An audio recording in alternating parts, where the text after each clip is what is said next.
I wanted to say something with a heavy heart. I have to say that Oh, sorry. no longer will Scotland, no longer will Drew. What was the name of the show? Radio know it Haver. was, Radio Haver. No longer will. Yeah, I saw his Radio post Haver. on Facebook, and I was crushed. Yeah.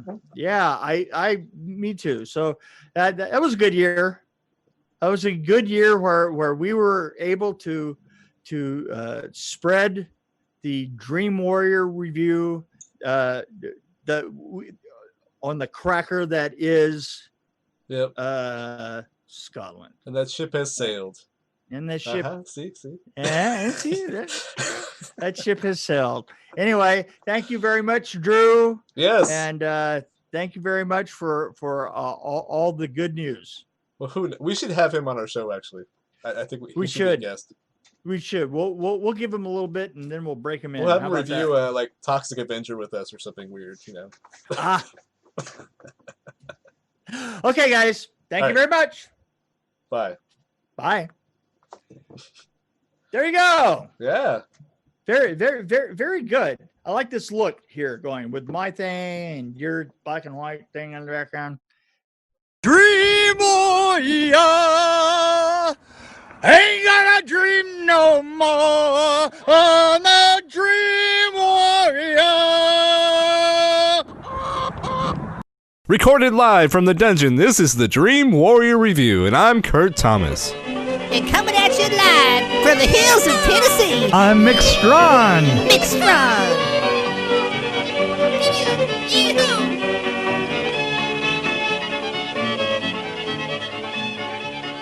People tasked with creating a sixth branch of the armed services, the Space Force. Yeah. That was short and sweet. You know, expectation. It's kind of interesting that that expectation can be such a double-edged sword, because I've heard so many bad things about this film, but I have to tell you, a lot of those things I heard, I think, before it came out. Yeah. You know, it was like the industry hated it. And here's the thing. I found it really hard to hate, you know? Actually, so everything you just said was what I wanted to say. And I had it written down here. But I was like, yeah, I wanted to hate it, and I really love the cast. I totally wanted to hate it. And I think part of it is because I just really hate the idea of a space force. but it really rides a pretty fine line up there. Yeah. And it kind of does a pretty good job about it, because Malkovich. Yeah, Malkovich, he's great. And really, the total thing is the relationship between Steve Carell and his daughter. Right. Yep. Was really interesting. The relationship between the daughter and the pilot of his helicopter was interesting.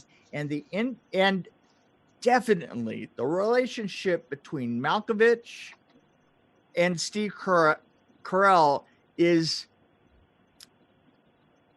it's beyond description. It is really good. I mean, it's well written, and well, I take that back. I think it's holding back too much.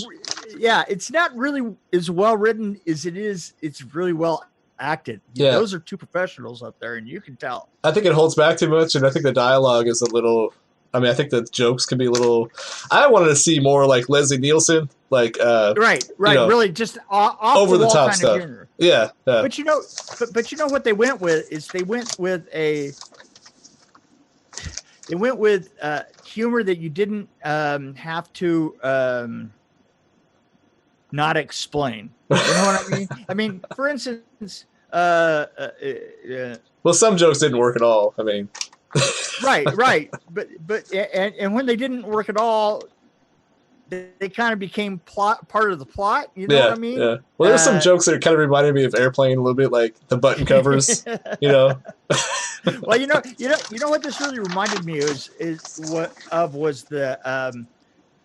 the beginning of Parks and Rec, because there was like kind of it had a hard time finding its initial footing. Right. Yeah.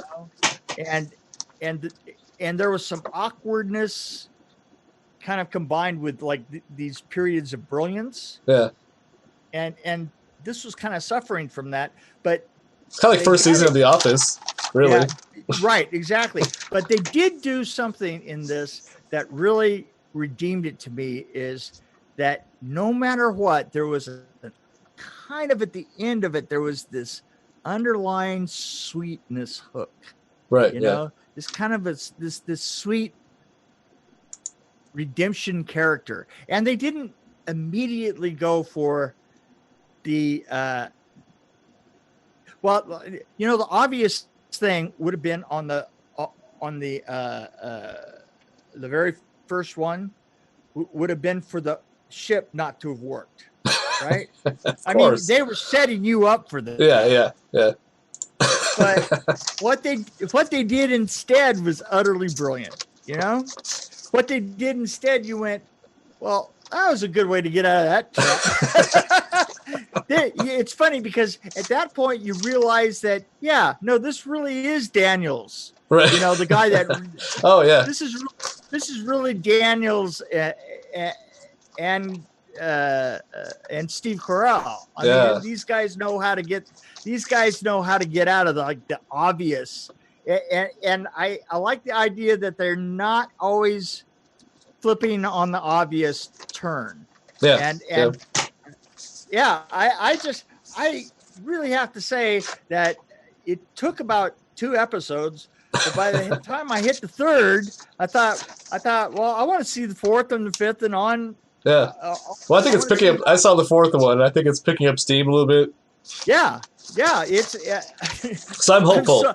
I'm sorry. I'm actually going to watch to the end of this because even though I thought to myself I had heard enough bad things about it that you know, my wife says, "Oh, she's never going to watch it."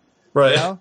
And now I'm like, "Honey, it's actually pretty good."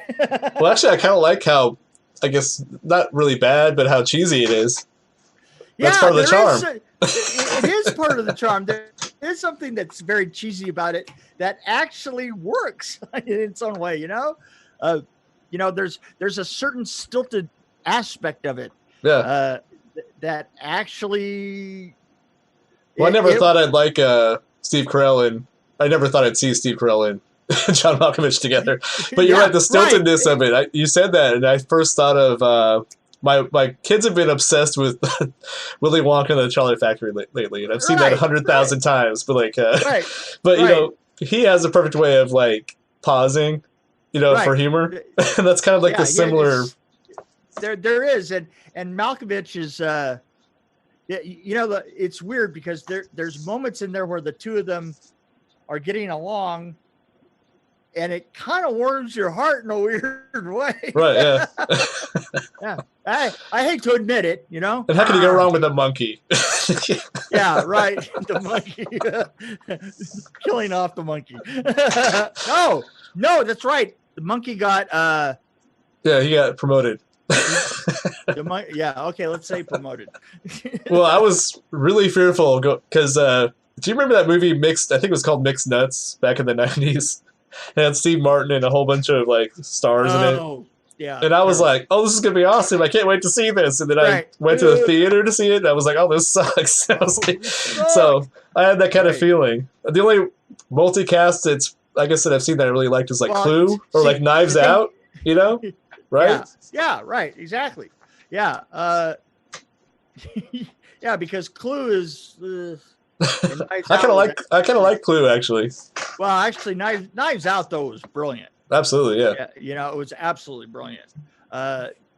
Yeah. No, I have to say that I enjoyed it totally despite myself, and And despite the critics. Yeah, I have to give it a 3 because I you know, it's the hardest earned 3 that's out there. I think going in, I was going to give it a 2, but I think I'm probably a 3. I mean, I think we agree on this one completely. I think we do, absolutely. And here's the funny thing is we both thought it was going to suck completely, right? Which helps. Yeah. Well, it does because, you know, lowered expectations. My wife actually sings that all the time, and I don't know how to take that. She actually does. Really, she'll see me doing something, and she'll be like, Yeah. Every once in a while, my wife and I sing that lowered expectations. Wow. Well, guys, yeah, that was a longer review than I thought it was going to be. Yeah. Well, it's still short and sweet because I think it's boring though because we agree. Yeah. There you go. Yeah, with that guy. So, there you go. Another week down.